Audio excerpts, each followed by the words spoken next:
Graça e paz, povo de Deus, eu sou o pastor Cláudio do Ministério Internacional Novo Tempo e eu estou voltando aqui com mais um bloco do discipulado dentro do projeto Palavra-Chave. Na última aula, a gente começou a parte 1 dessa aula aqui, falando sobre os 7 pilares do discipulado, baseado na vida de Moisés e Josué. Então agora a gente vai dar sequência a essa parte do estudo, retomando lá o ponto em que a gente parou. Nós paramos aqui nessa parte, nós falamos a parte 1, a parte 2 e a parte 3. E agora a gente vai retomar, voltando da parte 4. Então, no discipulado, o que é muito importante a gente ter entendimento dos textos. Esse texto que a gente está fazendo a verificação agora, de Êxodo 24:13, é o mesmo texto que a gente usou no primeiro pilar, que é o pilar que diz respeito ao serviço, e a obediência, ser obediente à palavra de Deus. A gente usou o mesmo versículo de referência. Nesse versículo aqui, Josué ele é apresentado como servidor, como servo. Então, o quarto pilar, quarta fase do discipulado, o aluno precisa atuar no campo para aprender. Pastor, como assim atuar no campo para aprender? Não tem aula melhor que um professor possa dar do que a aula prática. A teoria é muito boa, ela é muito válida, só que o aluno precisa ser testado, precisa ser testado. Por isso que Paulo fala para Timóteo, procura apresentar-te aprovado. Aprovado por quê? Porque tu vai ser testado, irmão. Tu vai ser testado e procura se apresentar aprovado. Mas pastor, quem é que é aprovado numa prova? Aquele que faz a prova e manda bem. Então esse que manda bem na prova, ele é aprovado. Então aqui, a necessidade que existe de Josué ganhar corpo, Josué ganhar entendimento, é na linha de combate, é ali, na lida, no trabalho. Então Moisés, ele vai fazer com Josué esse trabalho, de colocar Josué para ter entendimento, para ter conhecimento e atuar no serviço direto junto ao seu discipulador. O aluno precisa atuar nesse campo. Assim como na primeira face do aprendizado, aqui reforça a necessidade de ganhar experiência. É isso mesmo. Como é que você vai ganhar experiência longe do teu discipulador? Difícil. Ele vai preparar você e ele vai ficar próximo, como Jesus fez com os discípulos. Se você lembrar bem, tem 2 textos bíblicos, se não me falha a memória, é Marcos 9 e Mateus 17. Esses 2 textos, eles falam de uma situação que está acontecendo enquanto Jesus está no monte orando, separado. Ele desce do monte e está acontecendo uma cena ali. Qual é a cena, pastor? Determinado homem traz o seu filho, que está possesso de um demônio, e os discípulos estão ali orando. Pastor, mas os discípulos estavam orando. Sim, eles estavam orando. Só que não basta só ter oração, tem que ter autoridade. E os discípulos ainda não tinham essa autoridade, eles já sabiam orar, mas não tinham autoridade para expulsar uma possessão demoníaca. E Jesus desce do monte e o pai daquele jovem está ali naquela cena, está tendo um burburinho, Jesus vem e pergunta, o que está acontecendo? Aí ele fala, eu trouxe meu filho, mas para os teus discípulos orarem e expulsarem esse espírito maligno, mas eles não conseguiram. Ou seja, meio que desdenhando do ministério de Jesus. E Jesus, ele meio que coloca esse camarada no lugar dele. Você acredita nisso que você veio aqui buscar? Naquilo que você veio aqui fazer? Você de fato tem fé que isso é possível de acontecer? E aquele homem diz o quê? Senhor, eu creio, mas me ajuda na minha incredulidade. Pastor, ajudar na incredulidade porque apesar do homem crer, ele tinha dificuldade para entender que aquilo era possível. Então ele pediu ajuda a Jesus. Jesus ora e ele libera sobre a vida daquele jovem uma palavra, e aquele espírito imundo o deixa. Então, o que isso tem a ver, pastor, com essa questão de aprender no campo? O aprender no campo é isso. Os discípulos viram e ouviram o que Jesus fez.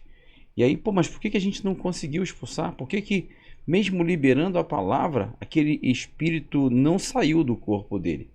E aí, aqui tem uma, como é que eu vou dizer para vocês, uma polêmica, já antiga dentro da teologia, né, que fala sobre os dois códex, o Codex Sinaiticus e o Codex Vaticanus, né, que fala sobre esses textos. Eu não vou entrar nisso porque não vai agregar muita coisa aqui. Mas aí, né, no texto original, a palavra esta casta de demônios não sai senão com oração. Mas que tipo de oração é essa? Oração com autoridade.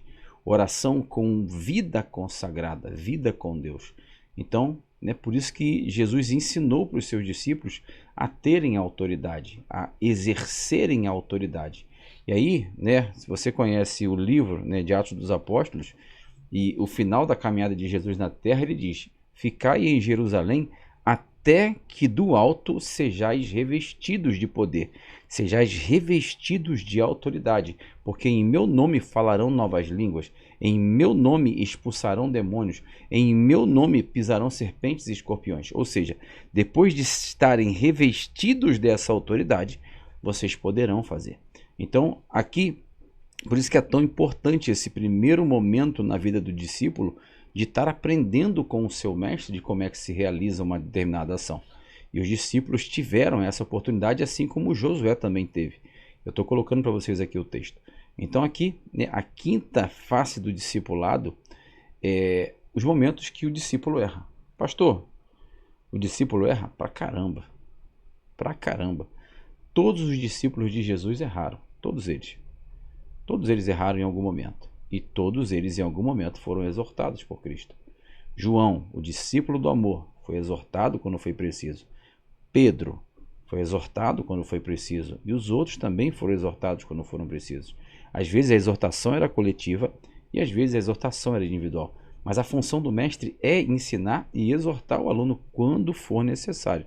Então a gente tem que ter esse feeling, essa observação, esse olhar mais crítico para na hora que for necessário a gente orientar, a gente instruir, né, o nosso discípulo, o nosso aluno, para que ele não destoie. Esse texto aqui que eu trouxe para vocês, ele se encontra em Números capítulo 11, né?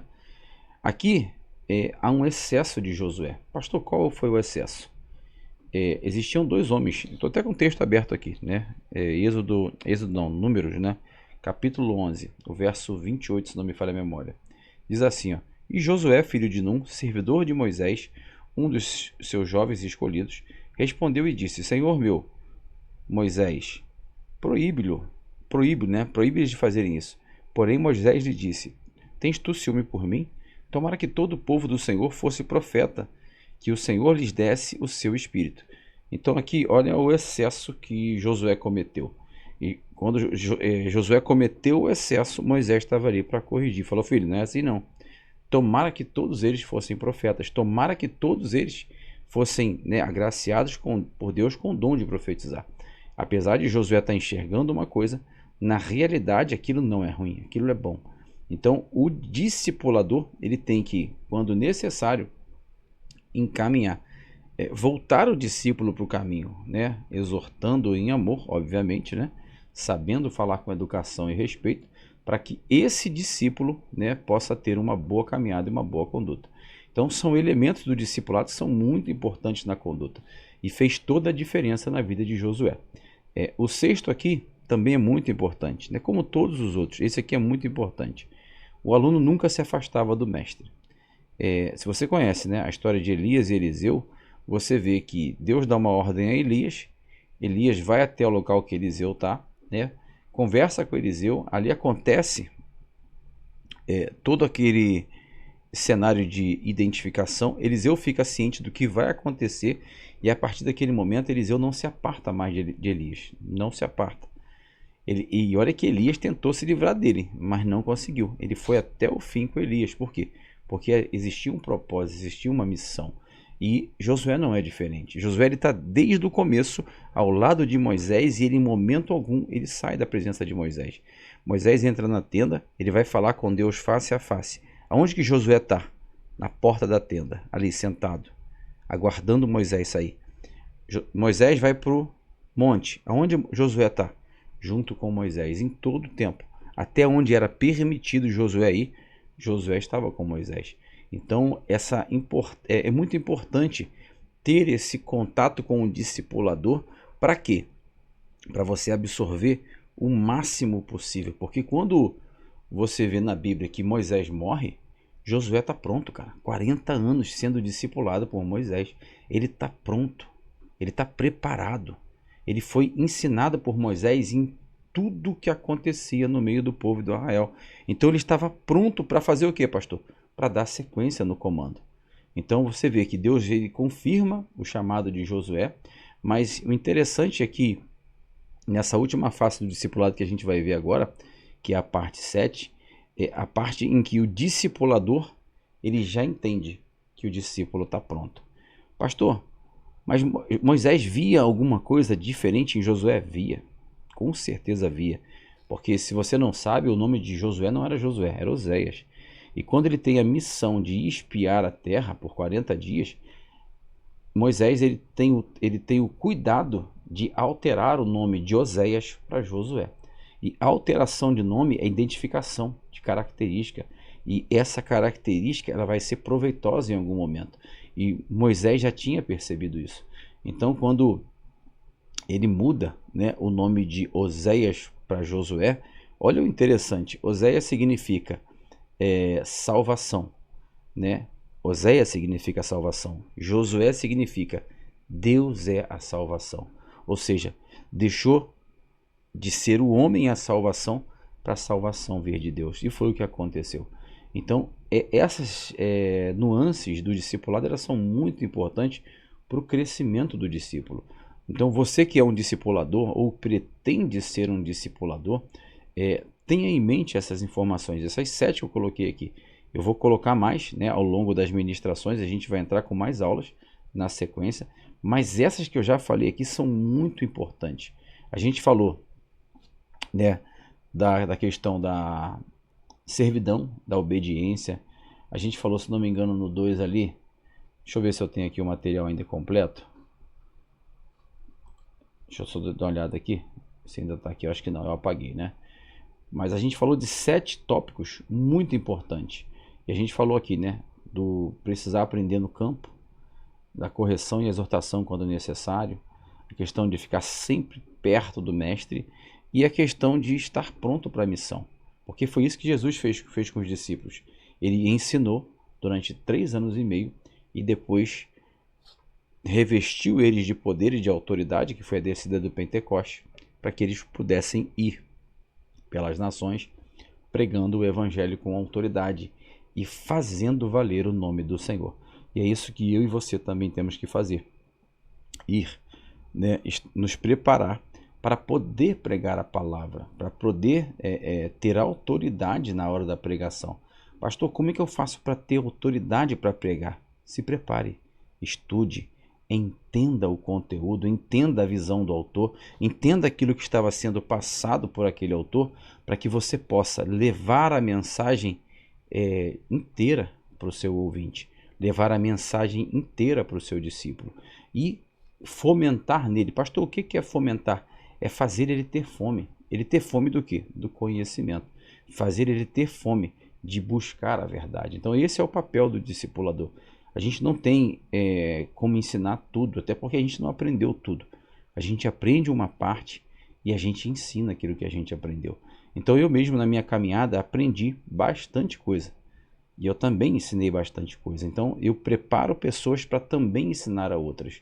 Então o conhecimento é construído diariamente, não só com a Bíblia, não só com anotações, não só com vídeos, mas com a vida. A gente prega com a nossa vida. Então é muito importante a gente ter esse tete-a-tete, esse olho no olho, esse cuidado de passar uma informação para o nosso discípulo que seja uma informação valiosa para o crescimento espiritual dele. Então, a gente encerra aqui, né, essa primeira parte, nossa terceira aula, né? A gente encerra aqui e na sequência a gente volta aí com o próximo bloco de matérias, tá bom? Deus abençoe a todos, fiquem na paz, em nome de Jesus.